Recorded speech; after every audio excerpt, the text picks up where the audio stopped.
Hi, I'm Bob Whiten. I'm the product manager for Hilco, and I'll be your instructor for this series.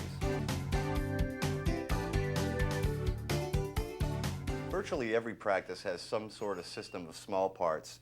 For our example here, I'm going to be using the Smart System Pro, which contains all the repair parts that I need for any type of repair work, as far as all the screws and nose pads and temple tips I have a use for. Here laid out on the mat here, we have the different types of screws that are contained in this system, and they're both really a good type of screw to have on hand. The first screws here are your standard replacement screws. Those are used in applications where you were able to remove the screw without damaging the hardware of the frame, or if a customer walks in and the screw has just backed out and you need a replacement screw, that's the type of screw to use. It's really an OEM equivalent. It has a specific diameter and a specific length and a specific head size to fit the need. Above that we have repair screws. These are self-tapping stainless steel screws, and primarily they're used when the hardware in the frame is damaged, whether you've drilled out the frame or the customer maybe stepped on the frame and the screw was ripped out and damaged the hardware. You would use a repair screw, and really the only critical dimension on that screw is the diameter. You'd want to use a screw, you tap it in, the excess screw comes out the bottom of the hardware and you snap off the excess. There's no need to worry about the length of the screw. Both those types, replacement and repair screws, are included in the system, and it's a good idea to have at least some of these two types of screws on hand. For nose pads, many practices inventory all different styles and kinds of nose pads, different materials. There's plastic and vinyl and silicone. There's screw type. There's push-on type nose pads. There's a system devised called Logic nose pads, where it has a patented assembly, and the pads fit both the screw type and the push-on type, so there's no need to inventory both anymore. They're made out of a premium silicone material. They have a unique oval design in which 4 pads actually replace 20. There's a 17 millimeter oval, a 15 millimeter, a 13 millimeter, and then a 9 millimeter round button, which is the most popular round button pad out there. Also contained in the kit is an assortment of temple tips whenever we need to replace those as well. So typically, any of these or all of these are inventoried at any particular practice.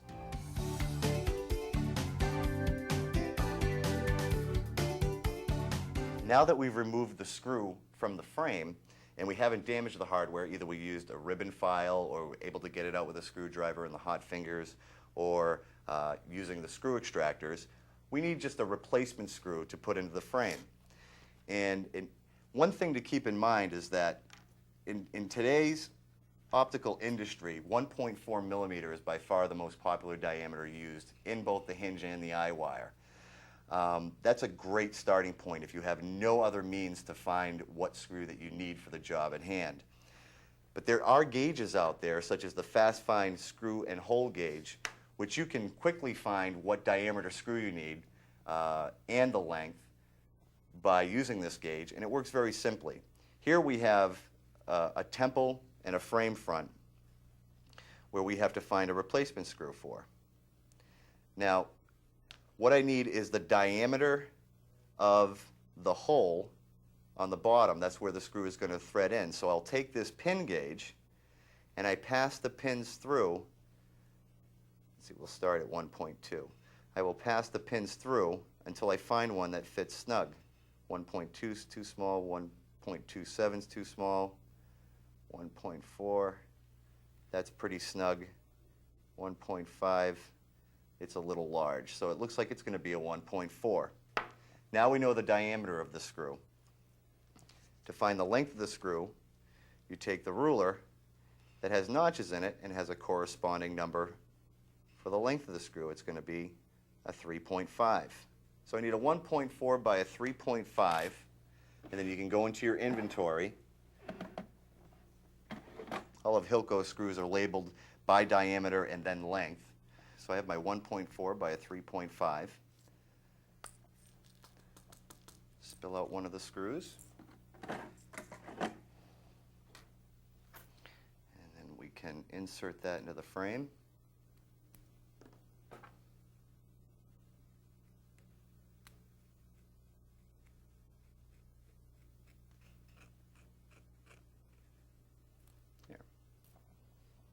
And that's how you find a replacement screw.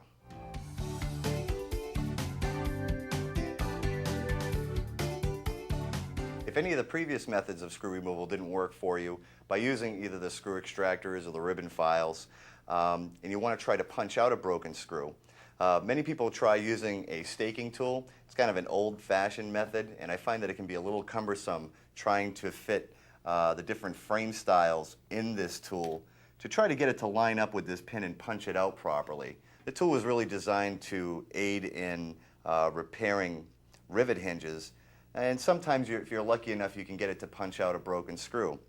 But there are pliers out in the market that are available that work much better than a staking tool because they get into much tighter areas. One of those tools is called a zapper plier, and this is designed with a shorter pin than a staking tool. It has a jaw down below to receive the screw that we're punching out. We're going to punch out the screw from the bottom, and it will work in every application in the hinges and most of the eye wires as well. And I have a frame here that has frozen screws, and I'm going to try to punch those out.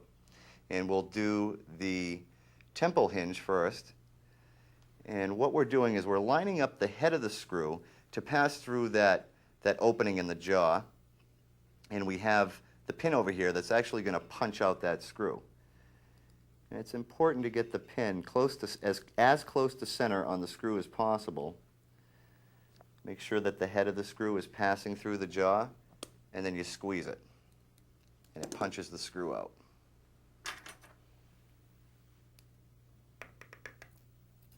Now we'll try it in the closing barrel as well. Once again, getting the punch as close to the center of the head of the screw as possible. Squeeze it. It punches it through the threaded portion of the closing barrel, and then we can just pull the rest of the screw out the remainder of the way. Now, by using this method, one of two things is going to happen. Either the screw is going to strip, or the hardware in the frame is going to strip. And I find the best way is just to go right to a repair screw and forget about trying to finagle a replacement screw in there.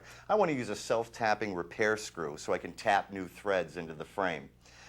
So I will do that by taking the screw that I just punched out. I want to find the diameter of this screw.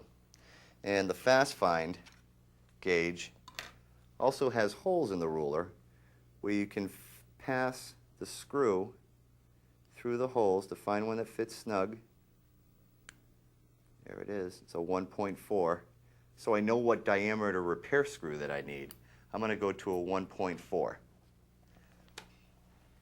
Now, you might be thinking, you just punched out a 1.4 and it's stripped. Why are you going to a 1.4 repair screw? That's going to be my starting point. It may or may not work. If this doesn't work, a 1.5 is going to do the trick. And once again, the vials are labeled 1.4. Spill out a screw. And we'll put this one in the closing barrel. Pass it through the bottom. Get it started. Right now, I know that this is going to be just a little bit too small because the threads are passing through the closing barrel, but it's a good starting point.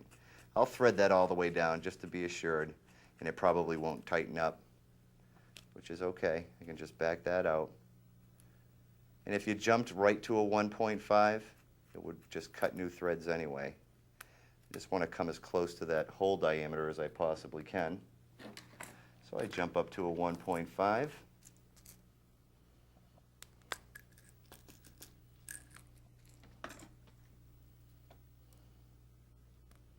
Insert that.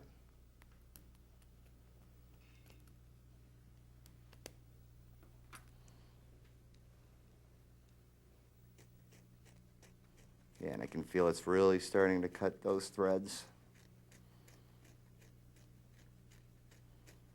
Seat it all the way to the bottom.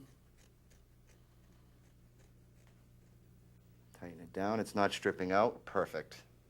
So we did have to use a slightly larger diameter size. Now I'm going to use an Ergo Pro plier, the chain nose. This I find is the best tool to snap off the excess of the stainless steel repair screw. And what you want to do is grab the screw as close to the bottom as possible and then twist it. It'll break within 1 or 2 twists. You can twist it back and forth. It broke right on the first try, broke off nice and clean. The customer will never know that that's a repair screw, and it looks much better than the old nut and bolt repair where you put a lens screw through and then a nut and socket home, especially on expensive frames. Usually doing that to a real expensive frame is not going to make your customer all that happy.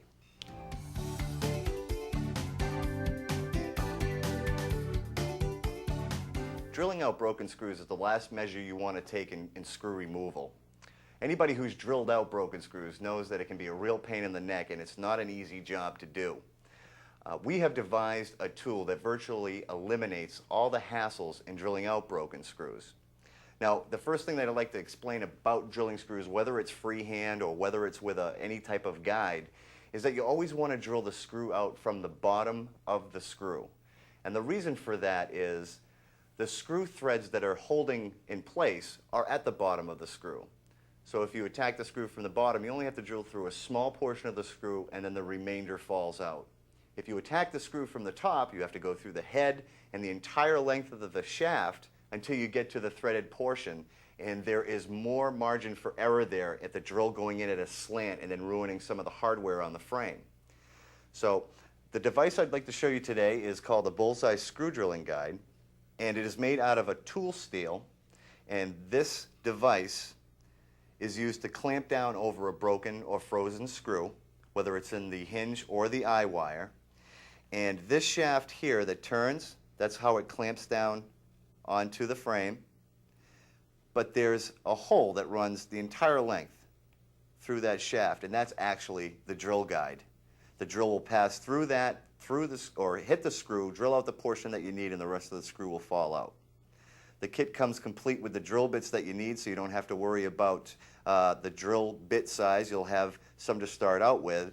And there's also a laser etching on the top of the guide, 0.043. That is the drill bit size that is used with this guide.